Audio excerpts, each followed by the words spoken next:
Sebuah ciuman, seringkali bukan sekadar sentuhan bibir, tapi juga perang batin, keraguan, dan keputusan yang mengubah segalanya. Di antara keinginan dan kewajiban, Wira terjebak dalam dilema. Akankah ia mengikuti hasratnya, atau kembali pada cinta yang telah lama pudar?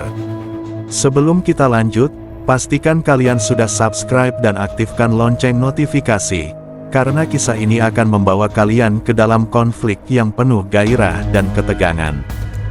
Pak Wira adalah seorang pria parubaya yang setiap harinya berjualan buah di sebuah pasar tradisional di pinggiran kota.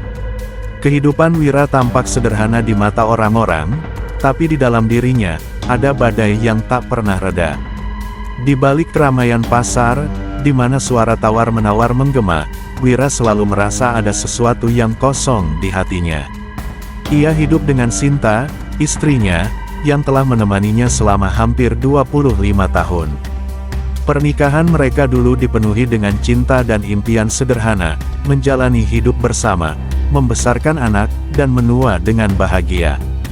Tapi impian itu mulai retak setelah anak mereka satu-satunya, Ardi, meninggal karena penyakit langka di usia remaja. Kehilangan itu membuat Wira dan Sinta semakin jauh. Mereka berhenti berbicara tentang masa depan, berhenti berbagi cerita, bahkan berhenti menyentuh satu sama lain. Hubungan mereka menjadi dingin, hanya sebatas rutinitas.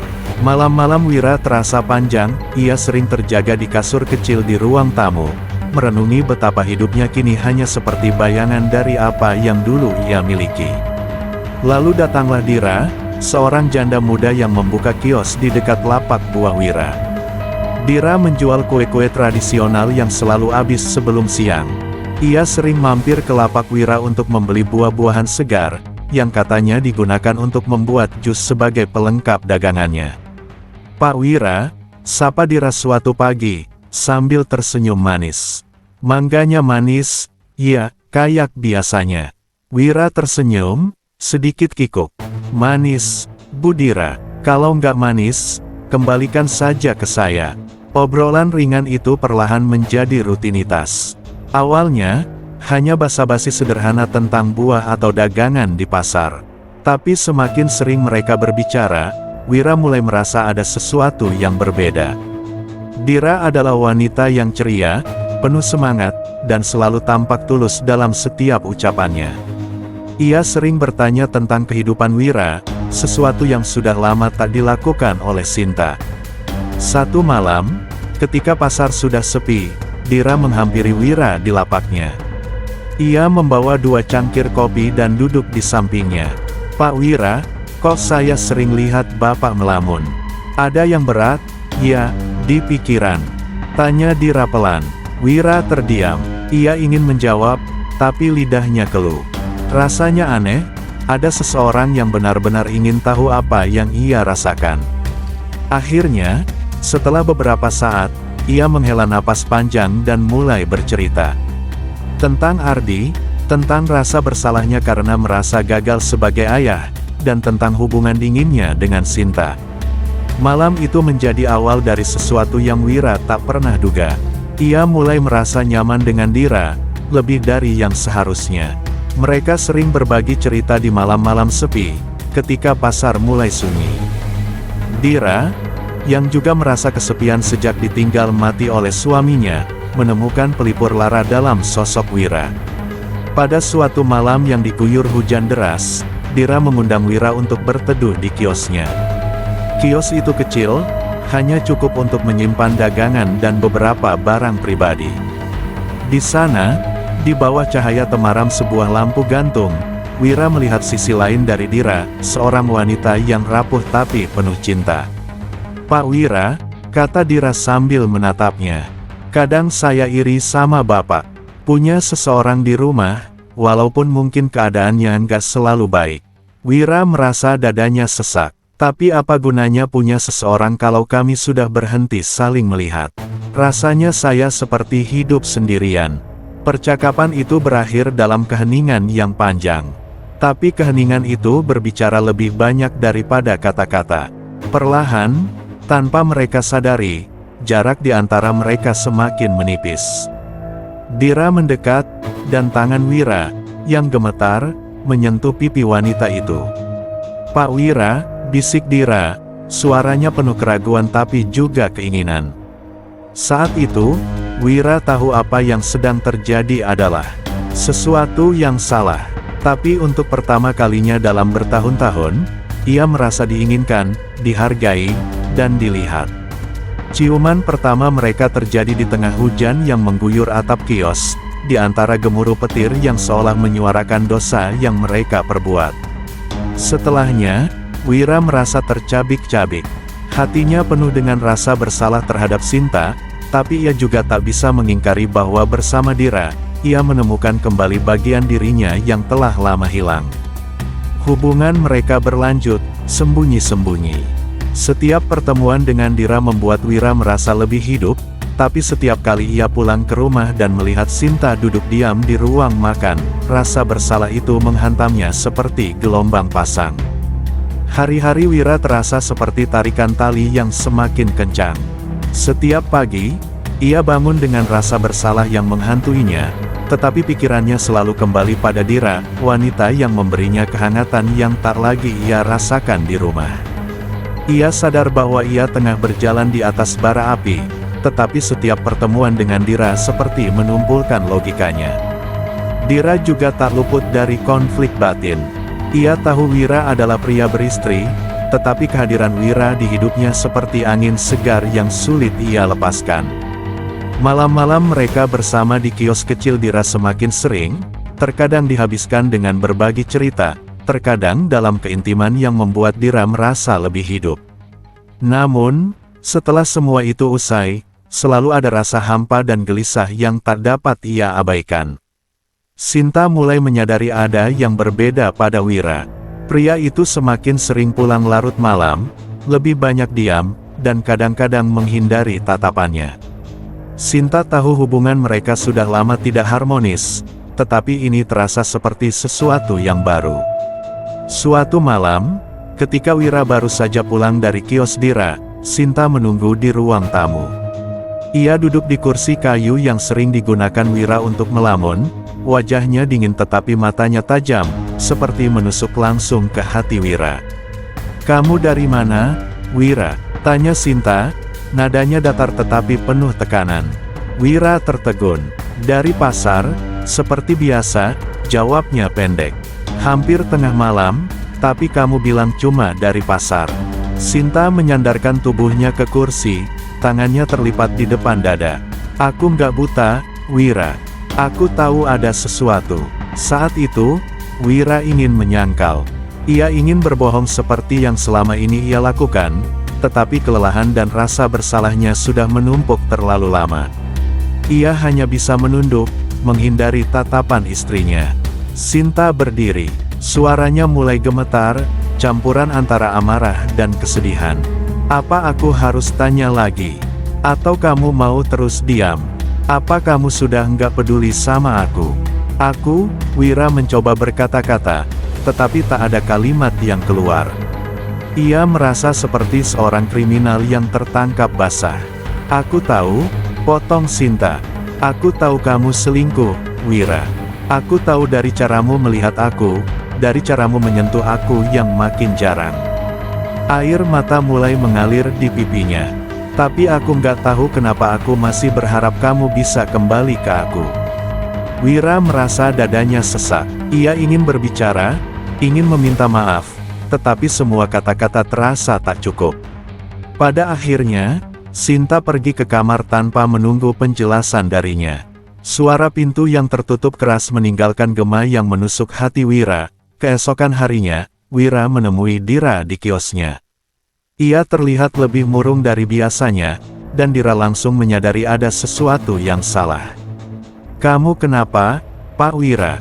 tanya Dira lembut. Wira menatap wanita itu, mencoba mencari jawaban di dalam dirinya sendiri.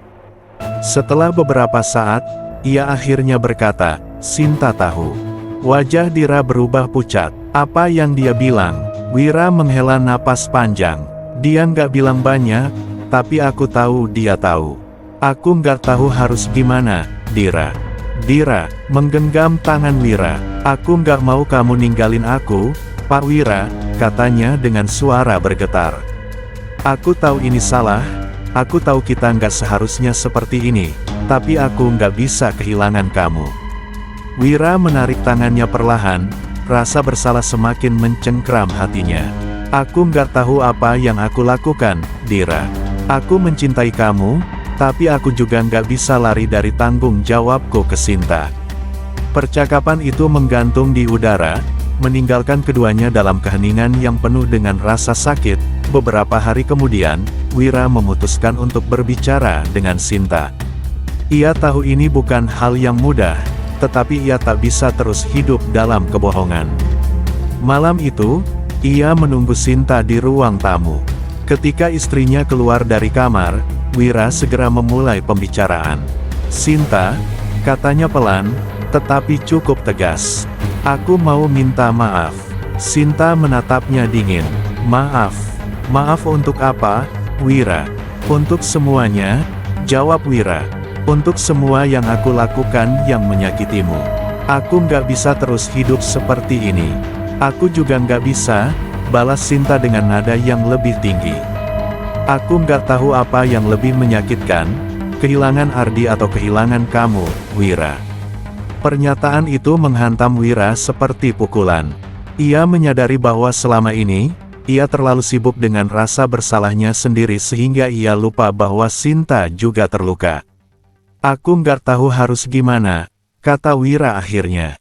"Tapi aku ingin kita mencoba lagi. Aku ingin memperbaiki semua ini, Sinta. Aku nggak mau kehilangan kamu." Sinta terdiam lama, matanya menatap lurus ke arah Wira, seolah mencoba mencari kebenaran dalam kata-katanya. Akhirnya, ia berkata, "Kalau kamu benar-benar mau memperbaiki semuanya, kamu harus benar-benar memilih." "Aku nggak akan berbagi, Wira. Aku nggak bisa." Setelah percakapan dengan Sinta malam itu, Wira merasa hatinya semakin berat. Kata-kata istrinya, "Aku nggak akan berbagi, Wira. Aku nggak bisa," terus terngiang di kepalanya. Sinta menuntut sebuah keputusan, tetapi Wira belum siap untuk memilih. Ia takut kehilangan Sinta, wanita yang telah menemaninya dalam suka dan duka selama puluhan tahun. Namun, ia juga takut kehilangan Dira, satu-satunya orang yang membuatnya merasa dihidupkan kembali setelah bertahun-tahun terjebak dalam kebekuan rumah tangganya. Malam itu, Wira tidur dengan gelisah. Mimpi-mimpi buruk menghantuinya, tentang Ardi, tentang wajah Sinta yang menangis, dan tentang Dira yang pergi meninggalkannya tanpa sepatah kata. Ketika ia terbangun, ia merasa semakin tenggelam dalam kekacauan yang ia ciptakan sendiri. Pagi itu, Wira memulai harinya dengan rasa berat di dadanya. Ia pergi ke pasar seperti biasa, tetapi langkahnya terasa lambat.